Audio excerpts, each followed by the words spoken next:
Mère immigrée trouve son fils qui demande l'aumône. Ce qui se passe ensuite vous virera. Carmen s'est arrêté brusquement au milieu du trottoir occupé de Chicago quand il a vu ce visage familier entre les mendiants à l'entrée du métro. « S'il vous plaît, tout aide », murmura les 16 ans, étendant un verre de plastique aux passants précipités. Ses yeux, autrefois brillants, pleins de rêves, portaient maintenant le poids de ceux qui avaient perdu tout espoir. Diego. Son fils Diego était là, sale, mince, méconnaissable. Carmen Valdez, 42 ans, avait travaillé 18 heures par jour au cours des 2 dernières années de nettoyage des bureaux et de laver la vaisselle dans les restaurants pour apporter légalement Diego des États-Unis. Chaque centime sauvé, chaque repas qu'elle a sauté, chaque nuit sans nuit, tout avait été pour ce moment de retrouvailles. Mais pas comme ça, jamais comme ça. Diego, sa voix est sortie comme un murmure cassé. Le garçon leva lentement les yeux. Quand il a reconnu le visage de sa mère, quelque chose est mort en lui. Ce n'était pas de la joie. C'était une honte pure et dévastatrice. « Maman, je… » Diego essaya de cacher son visage, mais il était trop tard. Carmen s'agenouilla sur le sol froid, tirant son fils dans ses bras. Les larmes qu'il détenait pendant 2 ans a finalement commencé à tomber. « Fils, qu'avez-vous fait de vous? Où est la famille Mitchell qui devrait prendre soin de vous ?» La mention de ce nom a fait diminuer Diego encore plus. Ils m'ont renvoyé. Ils ont dit que j'étais un poids, cela mangeait trop, que… Sa voix échoua. Les documents sur le sac de Carmen ont tout confirmé. La famille Mitchell avait signé tous les rôles nécessaires pour être la famille d'accueil de Diego pendant le processus de réunification de la famille. Ils avaient promis de prendre soin de lui en tant que fils, de donner des études, du logement, de l'amour. Le contrat était là, avec des signatures fières et des promesses écrites en lettres d'or. Ils avaient menti sur tout. « Depuis combien de temps êtes-vous dans la rue ?» demanda Carmen tenant les mains froides de son fils. « 3 mois, a avoué Diego, évitant le regard de sa mère. Depuis que j'avais 16 ans, ils ont dit que j'étais un adulte assez pour me retourner seul. Ils n'avaient plus besoin de prendre soin de moi. » Carmen sentit une colère froide dans sa poitrine. Pas seulement la colère, quelque chose de beaucoup plus dangereux. Une détermination qu'elle n'a pas ressentie depuis qu'elle avait traversé la frontière il y a des années, fuyant la violence qui a tourmenté sa ville natale. La même force qui l'avait fait marcher 3 jours à travers le désert avec une seule bouteille d'eau se réveillait à nouveau. « Ont-ils obtenu l'argent du gouvernement ?» demanda-t-il, sa voix obtenant un ton que Diego n'avait jamais entendu auparavant. « Chaque mois. À ce jour, ils reçoivent. Mais on m'a dit que c'était pour payer les dépenses que j'ai causées lorsque j'y ai vécu. » Diego baissa la tête. « Maman, j'ai essayé de travailler mais sans document. Pas d'adresse fixe. » Alors qu'il serrait Diego dans ses bras, les yeux de Carmen ont trouvé un gigantesque extérieur de l'autre côté de la rue. Mitchell Family, Building Futures par compassion, a annoncé la campagne politique de Robert Mitchell, candidat au maire de Chicago. Le même homme, qui avait abandonné son fils dans les rues, a maintenant vendu une image de Salvador de la communauté. Le même homme qui a continué à recevoir de l'argent du gouvernement pour s'occuper d'un enfant qui avait abandonné il y a 3 mois.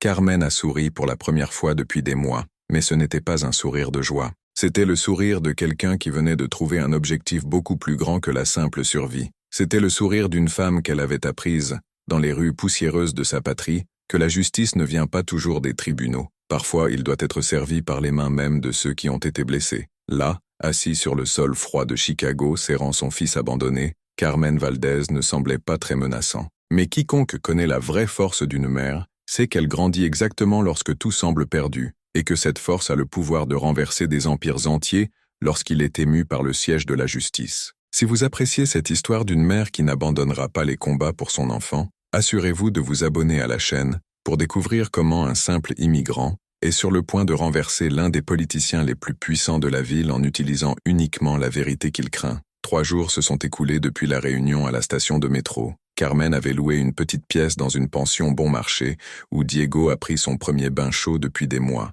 Mais alors que son fils dormait pour la première fois dans un vrai lit, Carmen est restée éveillée, étudiant tous les documents qu'il avait gardés religieusement pendant des années. Les rôles ne mettent pas. Robert Mitchell avait reçu 2 800 $ mensuels du programme fédéral de réception des réfugiés pendant 18 mois. L'argent qui devrait théoriquement couvrir le logement, la nourriture, l'éducation et les soins médicaux pour Diego. Au total, plus de 50 000 $ pour la garde de votre enfant. « Maman, tu n'as pas dormi ?» Diego est apparu à la porte, hésitant toujours, comme s'il craignait que tout ne soit qu'un rêve. « Je dors plus tard, Mijo. Dites-moi plus sur le Mitchell. » Diego était assis à côté de sa mère, évitant son regard direct. Ils étaient différents lorsque les inspecteurs du programme sont arrivés, souriants, attentifs, mais quand ils sont partis, la voix du garçon a échoué. Carmen a attendu patiemment. Donna Suzanne a toujours dit que je devrais être reconnaissant de ne pas être dans la rue, que de nombreux garçons eux-mêmes ne l'avaient même pas, que j'ai trop mangé, parla trop d'espagnol, qui a dérangé les voisins avec mon accent. Carmen sentit le sang bouillir mais a gardé sa voix calme. Et Monsieur Mitchell, il n'était presque jamais à la maison. Quand il l'était, j'ai prétendu que je n'existais pas, jusqu'au jour où j'ai eu 16 ans, puis il a dit que j'étais adulte, que le programme ne couvrait plus les adultes, et il était temps pour moi de voler avec mes propres ailes. Ce que Diego ne savait pas, c'est que le programme fédéral a continué à payer ses soins jusqu'à l'âge de 18 ans. Le Mitchell avait menti sur tout, avec de l'argent qui ne leur appartenait pas alors qu'ils envoyaient un enfant dans les rues, au milieu de l'hiver de Chicago. Carmen a ouvert l'ordinateur portable emprunté au propriétaire de la pension et a commencé à rechercher. Robert Mitchell n'était pas seulement un candidat pour le maire. Il possédait une entreprise de construction millionnaire, avait une fondation caritative qui aidait les immigrants et est apparu dans tous les journaux locaux comme exemple de compassion chrétienne. Peace, j'ai besoin que tu me dises exactement ce qui s'est passé le dernier jour. Chaque détail. Diego prit une profonde inspiration. C'était le jour de mon anniversaire. Je me suis réveillé tôt, je pensais peut-être qu'ils allaient en faire quelque chose. Mais quand je suis descendu, Monsieur Mitchell était dans la cuisine avec des papiers. Quel genre de rôle? Les documents du gouvernement. Il parlait au téléphone, disant que le garçon avait atteint l'âge de la majorité et devait mettre à jour le statut pour continuer à recevoir. Carmen a cessé de taper. Continuer à recevoir? Oui. Et quand il m'a vu, il est devenu nerveux. Cela m'a donné $50 et m'a dit d'obtenir mes affaires. Ce n'était rien de personnel, juste des affaires. Entreprise. Le mot résonnait dans l'esprit de Carmen comme une condamnation à mort. Son fils avait été traité comme un investissement financier, rejeté au moment où il est devenu gênant, mais le Mitchell continuant de profiter de leur existence sur le rôle. Carmen a ouvert la page de la campagne Mitchell. Robert Mitchell. Construire des ponts, embrasser la diversité. La photo a montré l'homme souriant aux côtés des enfants de divers groupes ethniques, y compris certains latinas clairement. Hypocrite, murmura-t-il. Qu'est-ce que c'est, maman? Carmen a tourné l'écran vers Diego. Reconnaissez-vous l'un de ces enfants? Diego regarda de près, et son expression a changé. Cette fille ici, c'est Sofia. Elle était là à mon arrivée, mais a disparu après quelques semaines. Donna Suzanne a dit qu'elle était allée dans une meilleure famille. Et ça? Carlos. Il a également disparu du jour au lendemain. Carmen sentit un refroidissement de sa colonne vertébrale. Il ne s'agissait pas seulement de Diego. Le Mitchell l'a fait systématiquement. Ils ont accueilli des enfants réfugiés, ont reçu de l'argent du gouvernement, puis les ont jetés lorsqu'il est devenu gênant de les garder, mais a continué à recevoir les prestations. Combien d'enfants avaient traversé cela? Combien étaient maintenant dans les rues de Chicago tandis que Robert Mitchell sourit sur des panneaux d'affichage promettant de prendre soin de la communauté? Carmen ferma lentement l'ordinateur portable. Pendant un moment, quand il a levé les yeux et a vu Diego la regarder avec ce mélange d'espoir et de peur, tous ceux qui savaient que son histoire auraient pu penser qu'elle avait finalement trouvé sa limite. Mais ceux qui connaissent vraiment la force d'une mère immigrée savent qu'elle grandit exactement lorsque l'injustice révèle son visage le plus cruel et que cette force, alimentée par le siège de la justice, a le pouvoir de renverser des empires entiers construits sur l'exploitation des plus vulnérables. Carmen savait qu'elle ne pouvait pas affronter le Mitchell seule. Alors que Diego se remettait physiquement à la pension, elle a commencé à construire son réseau de soutien. Son premier arrêt a été le bureau de l'avocat Maria Santos, expert en droit des immigrants, situé dans un bâtiment modeste au cœur de la communauté latine. $50 000 détournés d'un programme fédéral, murmura Maria, analysant les documents que Carmen avait méticuleusement organisés. Ce n'est pas seulement une fraude civile, c'est un crime fédéral. Mais il y a plus, interrompit Carmen, tirant un nouveau tas de papiers. J'ai passé les 2 dernières semaines à enquêter. J'ai trouvé d'autres cas. Maria leva les sourcils. Autres, Sofia Herrera, 14 ans, Carlos Mendoza, 15 ans, Ana Gutiérrez, 13 ans. Tous ont passé la maison Mitchell. Tous ont disparu du système avant l'âge de 18 ans. Carmen a souligné différentes formes. Mais regardez ici. Le gouvernement a continué à payer pour tous ils. L'avocat a été silencieux pendant longtemps, étudiant les documents. Carmen, comprenez-vous que cela signifie que Mitchell a peut-être détourné des centaines de milliers de dollars? Je comprends parfaitement. Et je comprends aussi que ces enfants sont dans les rues de Chicago, car cet homme utilise notre douleur pour être élu maire. Maria se pencha en avant. J'ai besoin d'avertir. Traiter quelqu'un comme Robert Mitchell ne sera pas facile. Il a des ressources, des connexions politiques, une machinerie très chère. Carmen a souri pour la première fois depuis des semaines. Il a de l'argent. J'ai quelque chose de mieux. Quoi? La vérité et un plan. Pendant ce temps, Robert Mitchell avait le meilleur mois de sa campagne politique. Les sondages l'ont montré en tête. Sa fondation avait reçu un généreux don de 100 000 $ d'un homme d'affaires local, et le comité de campagne avait approuvé une série de publicités télévisées le montrant comme un sauveur communautaire d'immigrants. Monsieur Mitchell a frappé sa secrétaire à la porte du luxueux bureau. Il a un lien avec le département des services sociaux. Quelque chose à propos d'un audit de routine des programmes de réception. Mitchell n'a même pas levé les yeux des rapports de campagne. Dit que je suis occupé. Marque la semaine prochaine. Ce que Mitchell ne savait pas, c'est que Carmen avait passé les 3 dernières semaines à cartographier chaque mouvement de lui. Il savait qu'il a déjeuné tous les jours dans le même restaurant exclusif. Il savait que sa femme Suzanne faisait ses courses tous les jeudis dans le centre commercial le plus cher de la ville. Il savait qu'il avait des réunions de campagne tous les mardis au Central Marriott Hotel. Et surtout, je savais qu'il était trop arrogant pour imaginer qu'un immigrant simple pourrait représenter toute menace. Carmen avait également découvert quelque chose d'intéressant à propos de la journaliste d'investigation Jennifer Walsh de Channel 7 News.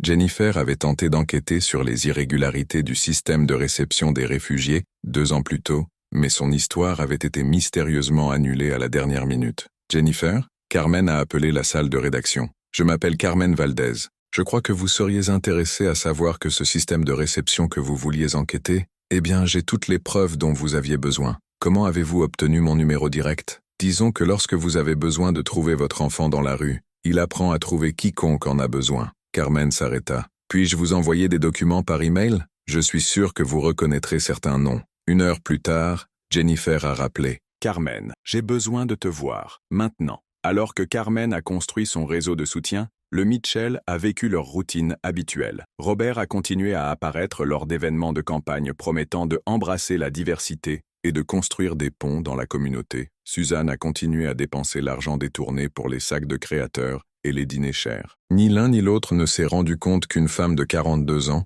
qu'ils avaient méprisé juste un autre immigrant désespéré, orchestrait quelque chose qui ferait tomber sa carrière politique, mais toute la vie des privilèges fondés sur l'exploitation des enfants les plus vulnérables de la ville. Jeudi soir, alors que Diego a dormi pour la première fois en mois sans cauchemar dans les rues froides de Chicago, Carmen a terminé les derniers détails de sa stratégie. Ce ne serait pas seulement la justice pour son fils, il s'agirait de la justice pour tous les enfants que Mitchell avait abandonnés. Pendant un moment, en regardant par la fenêtre de la modeste salle de retraite, n'importe qui pouvait penser que Carmen prévoyait simplement une plainte commune. Mais ceux qui connaissent la force d'une mère immigrée, qui a passé des années à sauver chaque centime pour amener son fils à une vie meilleure, sait qu'elle construisait quelque chose de bien plus grand, quelque chose qui transformerait Robert Mitchell en tant que candidate à la maire en un exemple national de la façon dont la cupidité peut détruire empires entièrement sur l'exploitation des plus vulnérables. Lundi matin a commencé comme les autres pour Robert Mitchell. Il avait un café dans son manoir de 2 millions de $ lorsque son téléphone portable a sonné. Il était son conseiller de campagne et sa voix tremblait. « Monsieur Mitchell,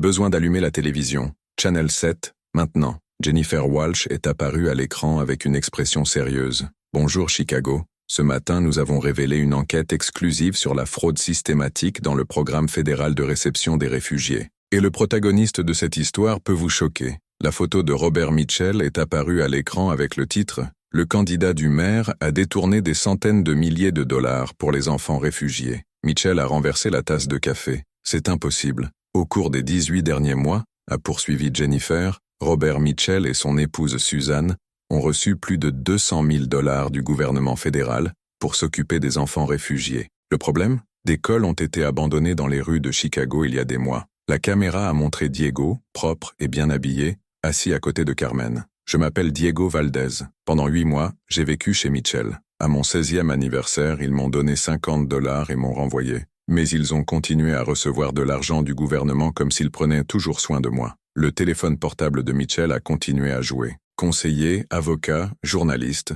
tous des explications qui veulent. Mais le pire n'était pas encore à venir. Et ce n'était pas seulement Diego, a déclaré Jennifer. Notre enquête a découvert au moins 8 autres enfants qui ont traversé la même situation. L'écran a montré des photos de Sofia, Carlos, Anna et 5 autres enfants, tous moins de 18 ans, tous dans les rues. Tous génèrent toujours des paiements mensuels pour Mitchell. Le téléphone de campagne de Mitchell a sonné. Il était le président du Parti démocrate local. « Robert, j'ai besoin que vous supprimiez votre application, immédiatement. » « Attends, je peux expliquer. Il n'y a aucune explication à cela. Vous avez 2 heures pour faire une déclaration en supprimant votre demande, ou nous le ferons. » Alors que Mitchell tentait de contrôler les dégâts, Carmen était au siège du FBI avec Maria Santos et 2 agents fédéraux. Les documents qu'elle avait méticuleusement organisés pendant des semaines couvraient une table entière. Madame Valdez, a déclaré l'agent Thompson, c'est l'une des preuves les mieux organisées que j'ai jamais vues en cas de fraude fédérale. Comment cela a-t-il obtenu tout cela? Carmen sourit. Lorsque vous passez 2 ans à sauver chaque centime pour amener votre enfant à une vie meilleure, il apprend à être très prudent avec les papiers et les documents. À la télévision, Suzanne Mitchell a quitté un grand magasin de transport de sacs lorsqu'il était entouré de journalistes. Madame Mitchell, avez-vous des commentaires sur les accusations? Je ne sais pas de quoi vous parlez. Nous prenons toujours bien soin de ces enfants. Alors pourquoi Diego Valdez a-t-il été trouvé en demandant l'aumône à l'entrée du métro? Suzanne était sans voix, poussant les journalistes et courant vers la voiture. À 3 dans l'après-midi, Robert Mitchell est apparu lors d'une conférence de presse de fortune. Il était abondamment, et ses mains tremblaient en lisant une déclaration préparée à la hâte. En raison des malentendus sur les programmes de réception, je supprime ma candidature à la mairie de Chicago. Les journalistes ont explosé en question. Monsieur Mitchell, est-il vrai qu'ils ont continué à recevoir des paiements pour les enfants qui ont abandonné? Combien d'autres familles ont été blessées? Tu vas retourner l'argent? Mitchell est parti sans répondre à aucune question. Ce soir-là, Carmen et Diego ont dîné dans un petit restaurant mexicain. Pour la première fois depuis des mois, Diego sourit véritablement. « Maman, comment as-tu su que ça allait fonctionner ?» Carmen a pris la main de son fils. « Peace, quand tu viens d'où nous venons, apprenez que les puissants ne sont puissants que tandis que personne n'allume la lumière pour montrer ce qu'ils font dans l'obscurité. » Le téléphone portable de Carmen a sonné. C'était Jennifer Walsh. « Carmen, je dois vous raconter. Après l'histoire d'aujourd'hui, nous avons reçu des appels de 15 autres familles, signalant des situations similaires avec d'autres politiciens de la région. » Carmen ferma les yeux un instant. Il ne s'agissait pas seulement de Diego. Ça n'avait jamais été. Il s'agissait de tous les enfants vulnérables explorés par des personnes qui utilisaient la compassion comme marchandise politique. Là, dans le petit restaurant, en regardant son fils sourire à nouveau, Carmen s'est rendu compte qu'il avait découvert quelque chose de plus grand que la justice pour sa famille, avait découvert qu'une seule mère déterminée, armée de vérité et de patience, avait le pouvoir de renverser des systèmes entiers de corruption construits sur l'exploitation des plus vulnérables. 6 mois plus tard, Carmen Valdez était assis à la première rangée de l'auditorium du FBI. L'agent d'observation Thompson a annoncé les résultats de l'opération qu'elle avait commencée. L'opération False Refuge a entraîné l'arrestation de 23 personnes, un recouvrement de 3,2 millions de dollars divers et une identification de 47 enfants victimes du programme. Robert Mitchell n'était pas présent. Il a purgé une peine de 8 ans d'arrestation fédérale pour fraude, blanchiment d'argent et exploitation des mineurs. Suzanne Mitchell avait perdu la maison, les voitures de luxe, et travaillait comme une boîte de supermarché pour payer ses propres dettes légales. Et aujourd'hui, a poursuivi l'agent, nous sommes heureux d'annoncer que Carmen Valdez sera notre nouveau consultant spécial pour des affaires impliquant des réfugiés mineurs. Carmen s'est levée pour recevoir le certificat officiel. Diego, maintenant âgé de 17 ans et uniforme de l'école privée où il a étudié avec une bourse complète, a applaudi fièrement au premier rang. Après la cérémonie, Jennifer Walsh s'est approchée. « Carmen, j'ai une proposition et un documentaire sur toute cette histoire, seulement si c'est pour aider les autres mères qui traversent ce que j'ai vécu, » a répondu Carmen en étreignant Diego. En sortant du bâtiment fédéral, ils ont traversé un groupe d'enfants réfugiés accompagnés de leur nouvelle famille d'accueil. Des familles qui subissent désormais un processus de vérification rigoureux, créé sur le travail d'investigation de Carmen. « Maman, » a déclaré Diego. « Sofia m'a envoyé un message hier. Elle a eu un sac pour étudier la médecine. » Carmen sourit. Sofia avait été l'un des enfants trouvés vivants dans les rues après avoir été abandonnés par Mitchell, comme Carlos, Anna et 5 autres enfants qui avaient maintenant des maisons sûres et des avenirs prometteurs. Et Carlos, il termine le lycée et veut étudier le droit. Il dit qu'il veut aider d'autres enfants comme nous. À ce moment, Carmen s'est rendu compte que son histoire était devenue quelque chose de bien plus grand que la justice personnelle, était devenue un mouvement qui protégerait des milliers d'enfants à l'avenir. « Savez-vous ce qui me fit le plus ?» Carmen a déclaré s'arrêtant à l'entrée du métro où il avait trouvé Diego demandant l'aumône 6 mois plus tôt. « Il ne renverse pas le Mitchell. Il est de savoir qu'aucun enfant ne passera par ce que vous avez vécu. » Diego a regardé l'endroit où il demandait l'aumône puis à sa mère. « Comment avez-vous eu le courage de faire face à des gens aussi puissants ?» Carmen rit doucement. « Peace, quand vous êtes mère, découvrez qu'il n'y a pas de pouvoir au monde plus grand que l'amour que vous ressentez pour votre fils. Et quand cet amour est nourri par l'injustice, » elle fit une pause. Regardant les passants. Par passage, il devient quelque chose de capable de déplacer des montagnes. 1 an plus tard, Carmen était devenu un conférencier reconnu à l'échelle nationale, son histoire inspirant les changements dans les lois fédérales sur la protection des réfugiés. Diego a obtenu son diplôme d'études secondaires en tant que conférencière de la classe et a été acceptée à Harvard avec une bourse complète. Robert Mitchell, à son tour, a perdu non seulement la liberté, mais aussi la famille. Suzanne l'a abandonné dès que les marchandises ont été confisquées et ses 2 enfants biologiques ont refusé de lui rendre visite en prison. Pendant les longues nuits dans la cellule froide, il avait tout le temps du monde pour réfléchir à la façon dont sa cupidité avait détruit non seulement la vie des enfants innocents, mais sa propre existence privilégiée. La fondation Mitchell Family Foundation a été dissoute et tout son patrimoine a été dirigé vers un plus petit fonds d'assistance aux réfugiés, administré par Carmen. Sur le mur du petit bureau Carmen, maintenant gardé au centre-ville de Chicago, il y avait une photo encadrée, elle et Diego, le jour où il a été accepté à Harvard. Ci-dessous, une phrase qu'elle a répétée à chaque mère immigrée qui la cherchait pour l'aide. La meilleure vengeance n'est pas de détruire qui vous a fait du mal, c'est de construire quelque chose de plus grand qu'il ne pourrait jamais l'imaginer. 2 ans après l'arrestation de Mitchell, Carmen a reçu une lettre en prison. C'était le sien, demandant le pardon et reconnaissant le mal qu'il avait causé. Elle n'a jamais répondu, pas par mal, mais parce que certaines blessures sont des cicatrices qui servent à rappeler au monde que la justice, lorsqu'elle est exécutée avec intelligence et détermination, n'a pas besoin de pardon, a juste besoin de résultats. Lors d'une interview télévisée nationale, le présentateur a demandé à Carmen quelle était sa plus grande fierté. Elle a regardé Diego, qui a maintenant travaillé un demi-temps à aider d'autres familles de réfugiés tout en étudiant, et a souri. Ma plus grande fierté n'est pas d'avoir renversé un politicien corrompu, c'est avoir tourné la douleur la plus profonde de ma vie, trouvé mon fils dans la rue, le carburant qui protégera des milliers d'autres enfants. Robert Mitchell a essayé de nous briser, mais a fini par créer une force qu'il ne pourrait jamais contrôler. Et vous, que feriez-vous si vous étiez à la place de Carmen? Avez-vous déjà fait face à une situation où vous avez dû vous battre pour vos enfants contre des gens puissants? Laissez votre histoire dans les commentaires et n'oubliez pas de vous abonner à la chaîne pour plus d'histoires qui prouvent qu'une mère déterminée peut déplacer le monde entier lorsqu'il s'agit de protéger ses enfants et que la vraie vengeance ne voit pas seulement ses ennemis, mais la construction d'un héritage qui leur fait réaliser qu'ils ont complètement sous-estimé la puissance de ceux qui se battent pour l'amour.